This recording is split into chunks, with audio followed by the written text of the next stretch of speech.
Assalamualaikum warahmatullahi wabarakatuh. Tidak mengurangi rasa hormat saya kepada Bapak Firdaus sebagai dosen pengampu mata kuliah Manajemen Sumber Daya Insani.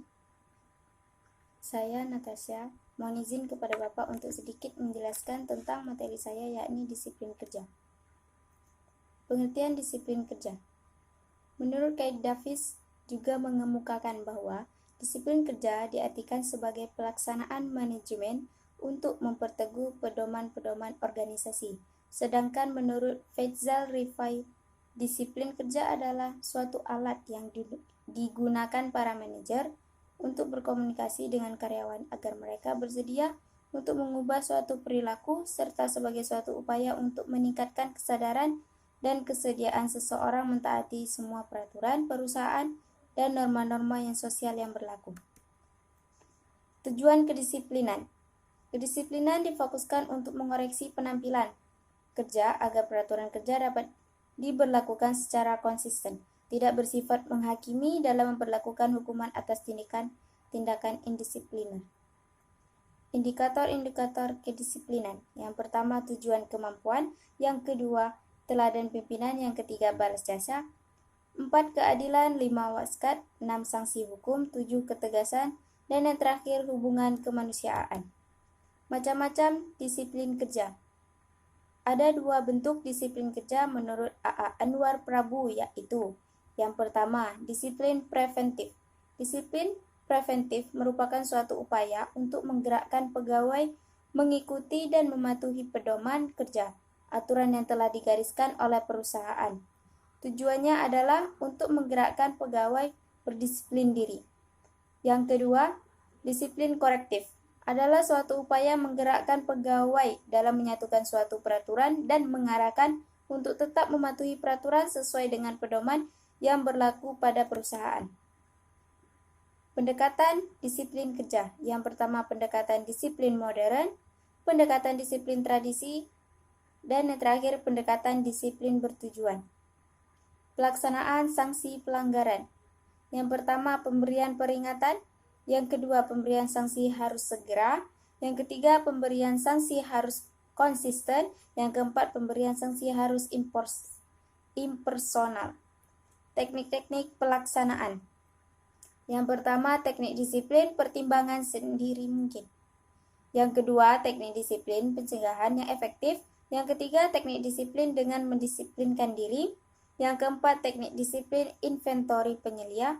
Yang kelima, teknik disiplin menegur pegawai primadona. Yang keenam, teknik disiplin menimbulkan kesadaran diri. Dan yang terakhir, teknik sandwich atau menyelipkan. Persaingan dan konflik kerja. Persaingan dan konflik kerja merupakan sesuatu keadaan yang sering terjadi di antara para karyawan suatu perusahaan, dan hal ini biasa disebabkan karena beberapa hal. Bisa mungkin karena mempunyai tujuan yang sama, latar belakang yang heterogen, sikap perusahaannya sensitif, perbedaan pendapat, dan salah paham. Konflik terjadi di antara individu karyawan, kelompok dengan kelompok, vertikal atasan bawahan, maupun horizontal di antara sesama karyawan. Konflik yang tidak teratasi akan menimbulkan konfrontasi, perkelahian, dan frustasi. Pengertian persaingan. Persaingan adalah kegiatan yang berdasarkan atas sikap rasional dan emosional dalam mencapai prestasi kerja yang baik. Persaingan dimotivasi oleh ambisi untuk memperoleh pengakuan, penghargaan, dan status sosial yang terbaik. Pengertian konflik kerja.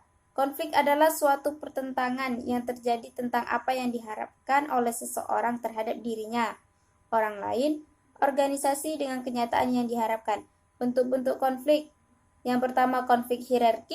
Yang kedua, konflik fungsional. Yang ketiga, konflik staf dengan kepala unit.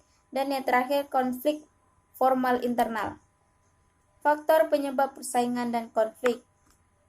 Yang pertama, tujuan. Yang kedua, ego manusia. Yang ketiga, kebutuhan. Yang keempat, perbedaan pendapat. Yang kelima, salah paham. Yang keenam, perasaan dirugikan. Dan yang terakhir, perasaan sensitif. Kebaikan persaingan dan keburukan konflik. Kebaikan persaingan ada beberapa, yakni evaluasi diri atau introspeksi diri demi kemajuan, Yang kedua, modal kerja atau prestasi kerja akan meningkat.